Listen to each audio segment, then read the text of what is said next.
I'm back. Hello everyone, Books with Thanks back again. I'm here today to talk about my May TBR, summer reading, and summer YouTube plans. Woohoo!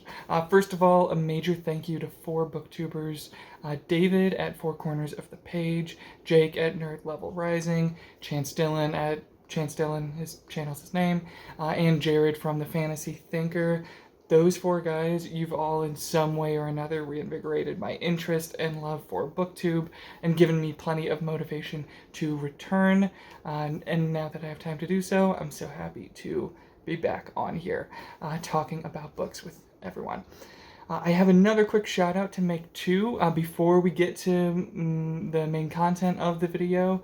A few years ago, a former professor of mine asked me to read through and provide feedback on a YA, possibly middle grade fantasy novel, sort of a collection of short stories that he was writing. I had a really fun time doing so. Andrew Stewart Bergerson is the author and creator of this novel, this world. He has a website called The Pantheon. Link to that website is below in the description.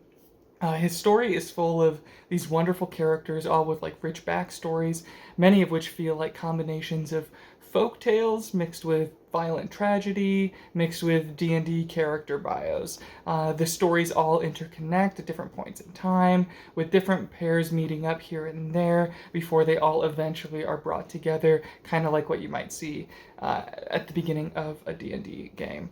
All of these stories are based on tabletop RPGs that my professor played with his friends and family. And while he's working on getting the first novel published, the title of the series is The Tales of the Fastbreakers. Book 1 is called The Tension. You can actually access the ebook Zine versions of the different smaller stories. You can access those for free on the Pantheon website. And they also have audio podcast content too. So really cool, tons of free kind of access options there. But of course, if you want to support through like payment, there are a number of payment options if you want to get like print versions of some of those stories or just to support the author, stuff like that. If any of that sounds interesting, especially if those stories sound like something you might enjoy, I highly recommend you go check that out. So now that all the opening spiel is done, what are we doing here today? The main order of business is to catch you all up on what I've been up to, and then to get into my May TBR. I plan to prioritize 3 to 4 books this month. From there, I'll talk a bit about the rest of my summer reading plans. A lot of which kind of build off of the 3 or 4 things I plan to read in May. So if you haven't noticed, kind of to catch you up on where I've been, if you haven't noticed, or if you're new to the channel, I've been MIA since August 2024. With one exception, I did a couple videos with Four Corners of the Page back earlier this year. Those were a blast, but that's been really the only exception. I've just finished my first year at Florida Atlantic University in their comparative studies program. Everything's going really well there. The point of me going back to school is basically so that I can merge my passion for fantasy and sci-fi lit with my previous academic experiences studying history and genocide in history specifically. I'd love to be able to write professional critical monographs, articles, essays, and so on about all of these genre texts that I love, especially things like Erickson and Esselmont's Malazan and Janie Wirtz's Wars of Light and Shadow. But I would be doing that research and writing while working as a professor somewhere. That's kind of the dream goal right now. That being the case, I've sadly not had that much time for YouTube. But now that it's summer and I'm back, what am I planning to read this month? I have 3, sort of 4 reading plans, 2 of which I've already started. First, I've finally gotten around to starting R.F. Kuang's Poppy War. I've honestly heard pretty mixed things, but never anything that's exactly like scared me away. It's just kind of been on the back burner. It's kind of on my TBR.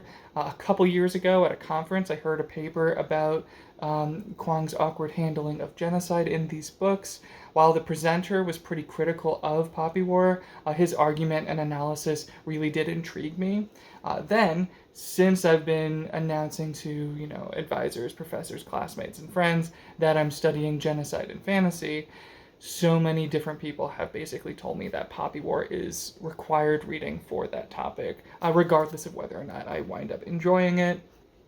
And then, just a few months ago, my wife picked up the first book, and while her journey to fantasy more started through that romantasy route, she's really started to warm up to adult epic fantasy, and she's already on book 3, and she's loving the series. So now I'll be catching up to her. All of these factors kind of go together to make this an absolute must-read as soon as possible. I'm about 90 pages in. I like it so far. I like the pseudo-historical style, loosely based on East Asian history. I'm still at the kind of academy parts early on in the book, and I hear it gets really good once the book moves away from that. So far, it's so good. So far, so good. Nothing really to complain about, but I'm hoping it gets, really, really great. So yeah, that's book 1 on my May TBR. My second reading goal priority is one I've been talking about for a while. I've mentioned in a few, what I might read this year, is what I series I need to get to, authors that I've neglected. I've mentioned this author, this series, a few times in the past, but I really want to actually start it this month, and that is Stephen R. Donaldson's Lord Fowl's Bane, book 1 of the Chronicles of Thomas Covenant. Sorry to spring this on Jared at Fantasy Thinker, but if I really devoured this book and at least the next 2 over the summer, I'll be definitely hitting you up, Jared, to see if we can do discussions about this series.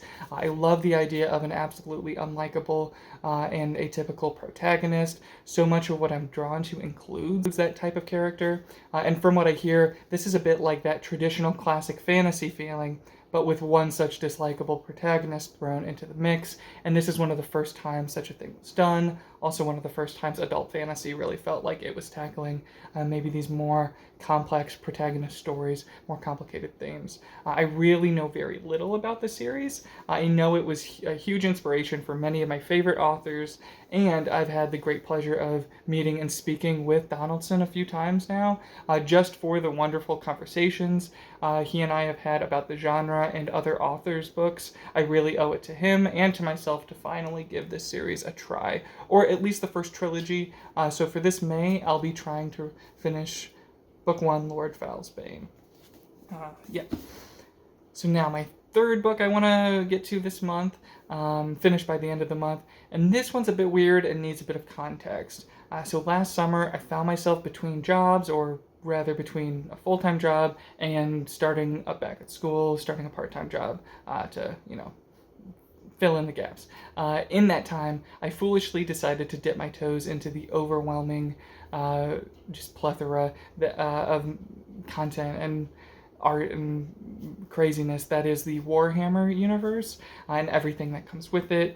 I've not really gotten into the main activity with that world, the tabletop strategy, wargaming, the miniatures collecting, the hobby painting part of it. I am worried that if I did get into all of that, that aspect of Warhammer, it would quickly eat into the little disposable income that I do have at the moment. But I did read 2 of Dan Abnett's Warhammer 40k novels last summer.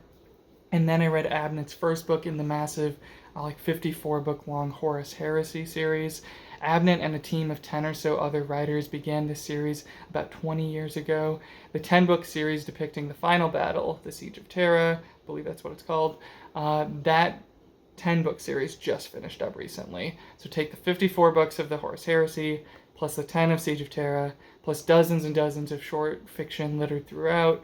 This is likely a series I'll never read in its entirety, but back in December, I had a blast with book 1, Horus Rising, and I barely started book 2, False Gods, by Graham McNeil, before this past semester started, so now that I have more time, I will be diving back into this intimidating, grim, dark, surprisingly darkly humorous, and extremely fascinating world by picking up where I left off with this book, False Gods.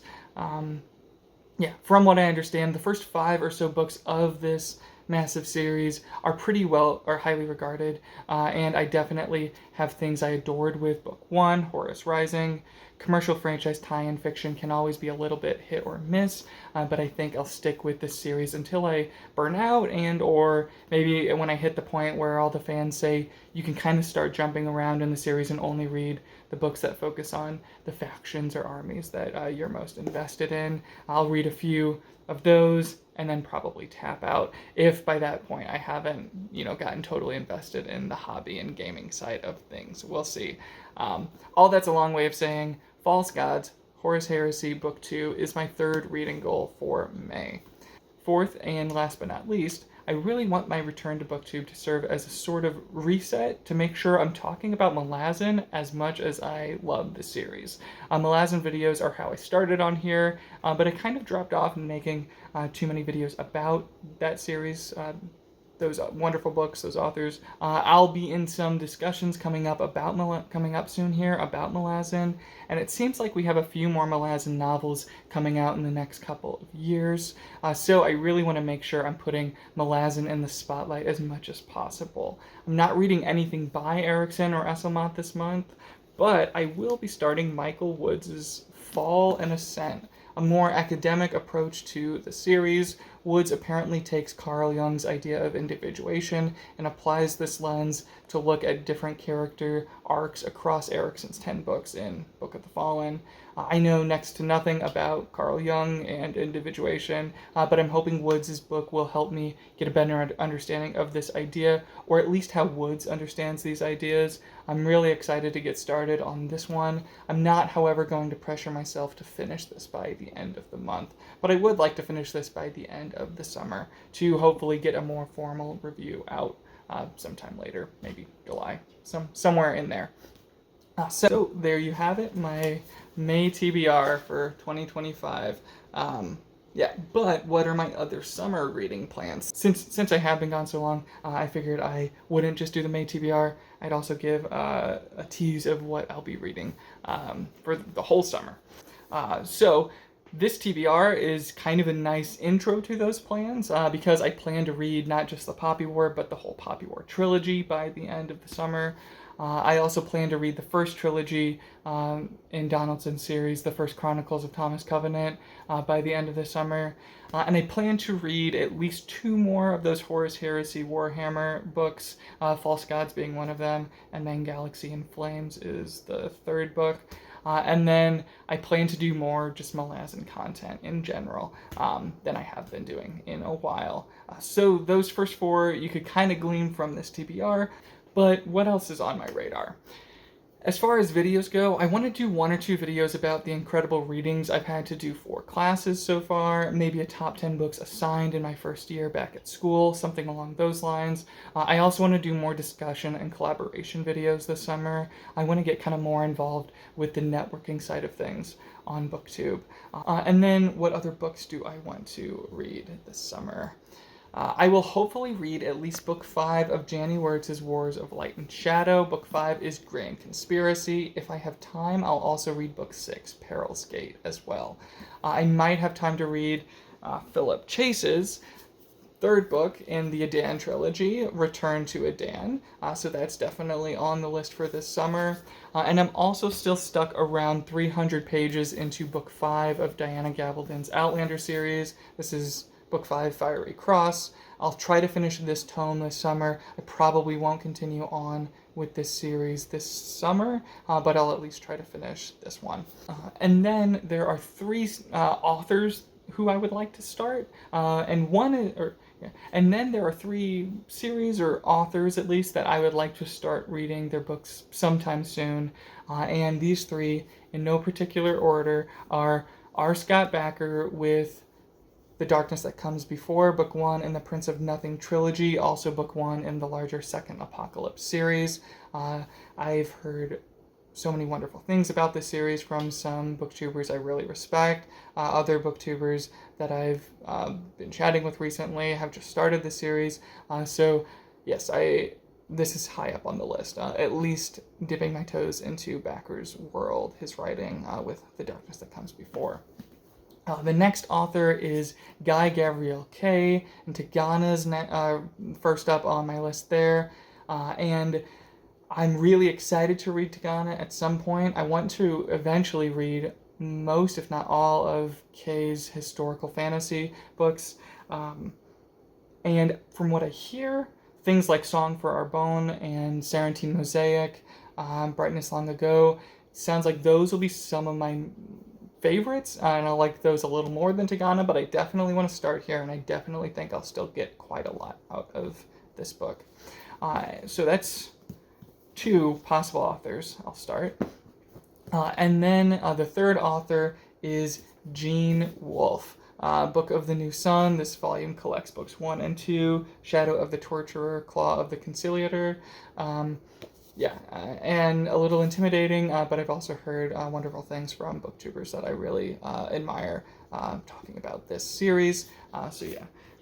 So these 3 authors, these sets of books, I've been dying to start for so long, and I'd love to at least get started on any one of them this summer. If any of you feel strongly one way or another which I should prioritize, please let me know down below in the comments.